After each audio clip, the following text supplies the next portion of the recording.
Autisme 57, fondée par mon ami Sadek, je pensais simplement être bénévole, aider dans quelques actions, apporter un peu de mon temps. Grâce à sa confiance et à sa ténacité, j'ai vu quelle force j'avais en moi pour aider ma prochaine. En tant que président de l'association Autisme Droit et Entraide, je reçois chaque jour de nombreux appels. Je rencontre des parents épuisés, des familles perdues dans les démarches. Viens Naël, viens. Viens, tu restes avec Marcus. Tu viens, tu peux parler?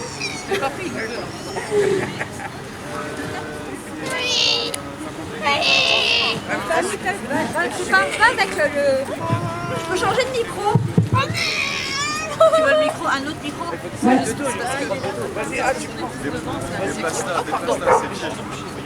Sinon je t'avance le truc. Non, c'est c'est là-bas. Là, je te le reprends bien. Chaque jour, je reçois de nombreux appels. Je rencontre de nombreux parents épuisés, des familles perdues dans les démarches, des adultes autistes en recherche de compréhension, d'écoute ou simplement de réponses concrètes. Et malheureusement, le constat revient souvent.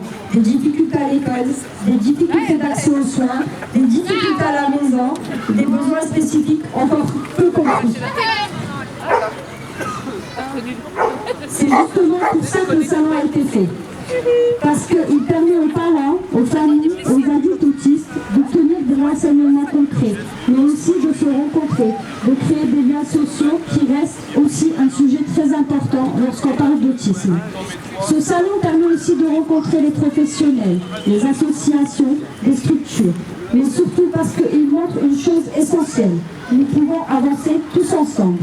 Aujourd'hui, c'est un salon, mais demain, ce sera encore d'autres actions, d'autres projets, d'autres moments de soutien et de partage.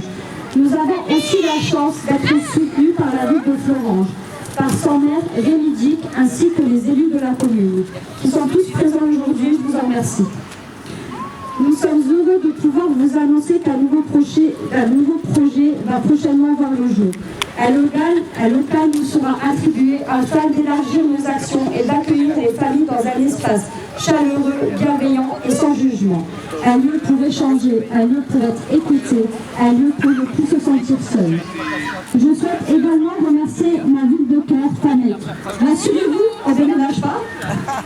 Nous voulons simplement montrer aux familles new-zélandaises que nous sommes là pour elles, peu importe le lieu, peu importe la ville. Nous espérons que les villes voisines feront appel à nous pour aider les habitants de leur commune, les élèves de leurs écoles. Parce qu'au final, ce qui compte, c'est l'humain, l'entraide. Je dis souvent cette phrase.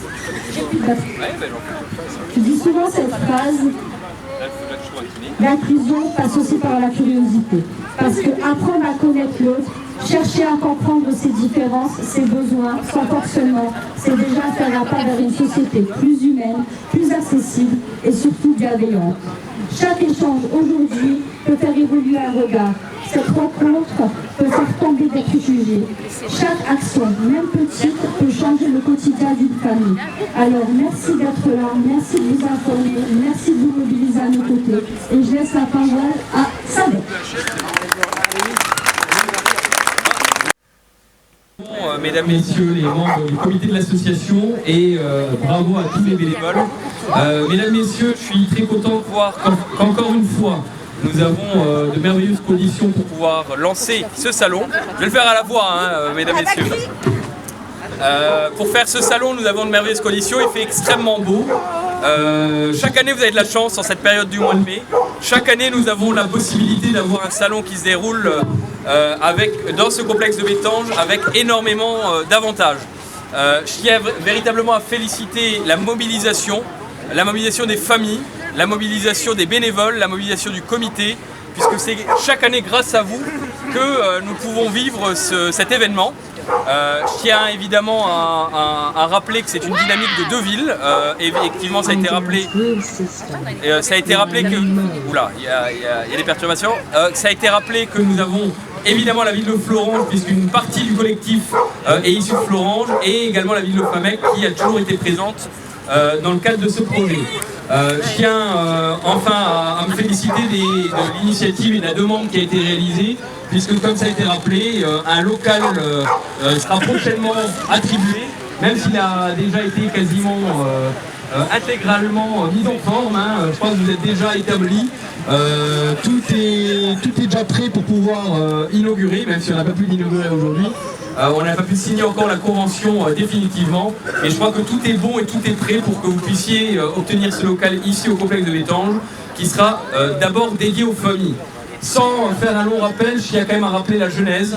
La genèse, c'est effectivement ce constat d'un certain nombre de familles florangeoises, accompagnées par SADEC, par beaucoup de familles, par l'ensemble des membres du comité actuel, qui un jour sont venus nous solliciter ici à la ville de Florange, mais également au département de la Moselle. Je me souviens d'une discussion avec une réunion publique avec Patrick Maïton, et je tiens à rappeler que tout part un peu de là, puisque c'est à partir de cette situation d'il y a 3 ans que tout a commencé, que toute l'aventure a commencé, que on rejoint des dizaines de familles florangeoises, famécoises, tervilloises, qui sont issues du territoire et de bien d'autres territoires. Mais aujourd'hui, c'est un collectif qui est issu, Monsieur le Président, de toute notre intercommunalité, et qui se mobilise pour un sujet important, le sujet évidemment de l'inclusion, le sujet de ces familles qui ont besoin d'aide, qui ont besoin de compréhension collective, et en tant qu'élu, c'est une fierté de voir la mobilisation, mais également de voir qu'on peut être utile à cette société et à une société à l'échelle locale. Bravo à vous toutes et tous, et bon salon, joli petit.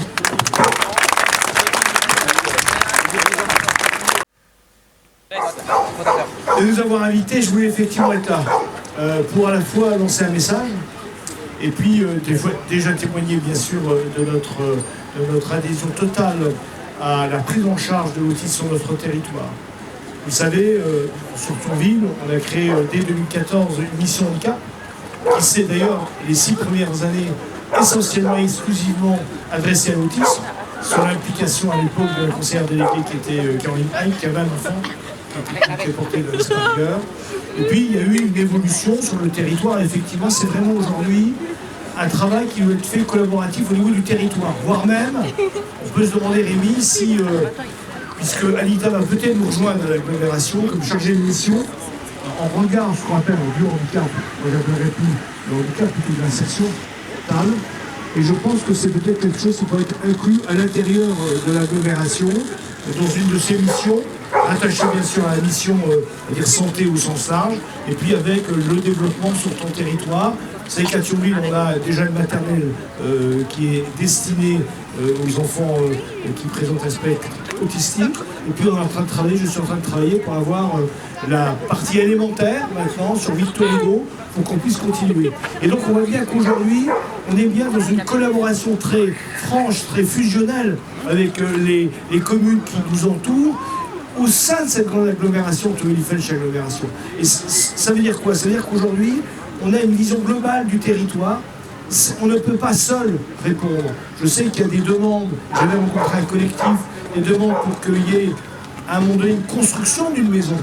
Hein, parce que effectivement, le problème qui se pose, c'est surtout après, c'est quand ils vieillissent.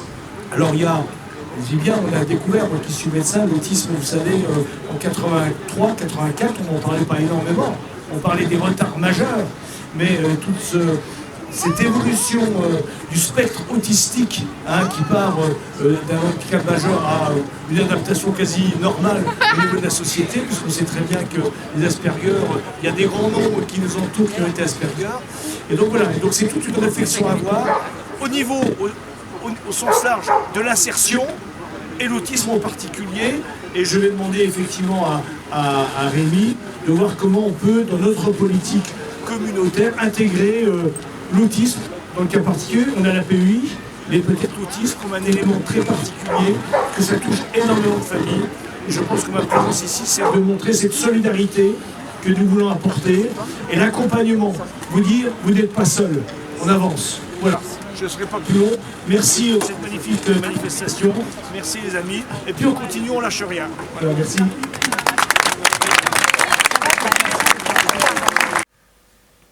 Je voulais remercier Jessica. Effectivement, tous ces enfants qui ont, comme on dit maintenant, un petit truc en plus, et un magnifique petit truc en plus, ont besoin effectivement d'être aidés. Les familles ont besoin d'être aidées. Donc j'ai retenu que le slogan c'est écoute, entraide, partage pour tout le monde. L'année dernière, vous avez fait plus de 6000 entrées sur le salon de l'autisme. Donc 6000, ça veut dire que 6000 personnes étaient concernées. C'est un problème. J'ai abandonné le micro. Donc voilà, donc j'espère simplement qu'avec cette belle journée, vous allez éclater le compteur et qu'effectivement vous allez avoir encore de plus en plus de monde. La ville de Famenne qui est à vos côtés depuis le début. On va continuer également à vous soutenir. Si on peut vous aider, si on peut déjà parler de vous, c'est déjà une bonne chose. Donc merci à tous et merci à tous. Bravo. Bonjour à tous les élus, bonjour à vous tous qui êtes présents. Bonjour Sadek, bravo pour ce salon de l'autisme parce que vous avez... c'est vrai ? On va essayer quand même alors. Est-ce qu'on m'entend ? Oui, il marche. C'est un moment particulier parce qu'il y a des sujets importants, des sujets graves qu'on peut évoquer de manière souriante, de manière presque festive, mais de manière aussi très constructive. La solidarité, c'est aussi ces sourires que l'on va échanger aujourd'hui sur une cause qui devrait être prioritaire trop souvent. Malheureusement, qui passe comme une variable budgétaire sur laquelle on n'investit pas assez. Je parle au niveau de l'État, pas au niveau local. Je vois le président Dallot qui domine de la tête. Et pourtant, votre présence aujourd'hui, elle montre à quel point cette cause elle est importante, à quel point des jeunes, des enfants, des adultes, aujourd'hui s'en servent particulièrement bien dans notre société avec cette petite différence qu'ils ont à l'origine. Moi, j'aimerais vous annoncer une bonne nouvelle. Vous savez qu'il y a le Fonds de développement de la vie associative sur lequel vous avez fait une demande de subvention. Cette demande, bon, elle n'a pas été facile au début parce que je vois qu'il y a une petite question de dossier. J'ai une bonne nouvelle pour vous, elle a été sauvée et donc vous aurez cette participation de l'État à l'association. Et c'est une bonne nouvelle qu'on peut partager aujourd'hui, comme quoi, quand on s'y met tous, on arrive à rassembler l'énergie, les moyens et la volonté. Et je crois que l'organisation aujourd'hui de cet événement, de la part de cette association, montre que l'espoir est partout, tout le temps, et c'est un signal formidable que vous envoyez. Merci beaucoup.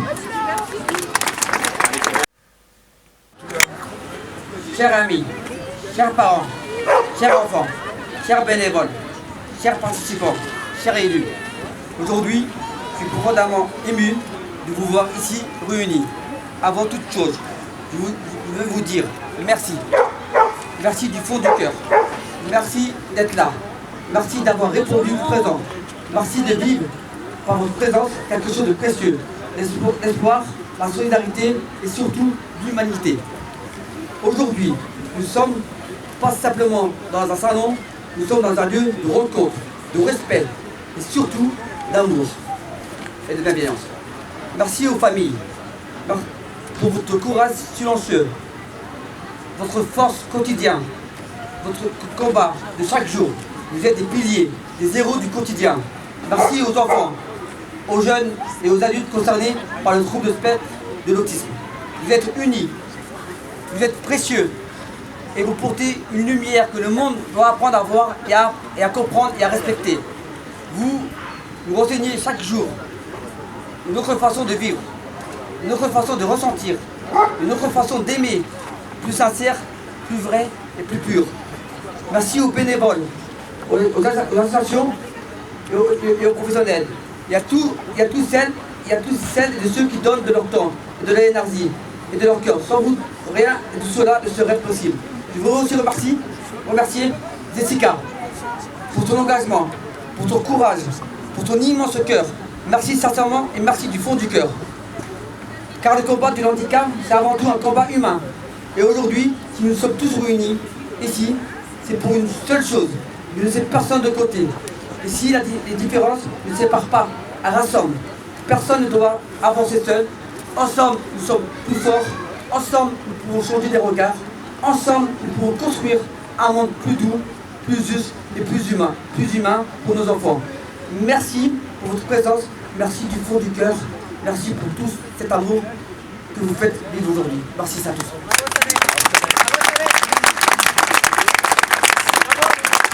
Merci beaucoup. Je vous annonce, pour ceux qui sont intéressés, Anne-Peter fait une conférence derrière moi sur écrire avec plaisir, c'est possible. Donc c'est une graphologue qui est là justement pour aider les enfants avec un TSA à écrire. Et je remercie les radios et l'IRTS d'être venus pour tenir les conférences toute la journée.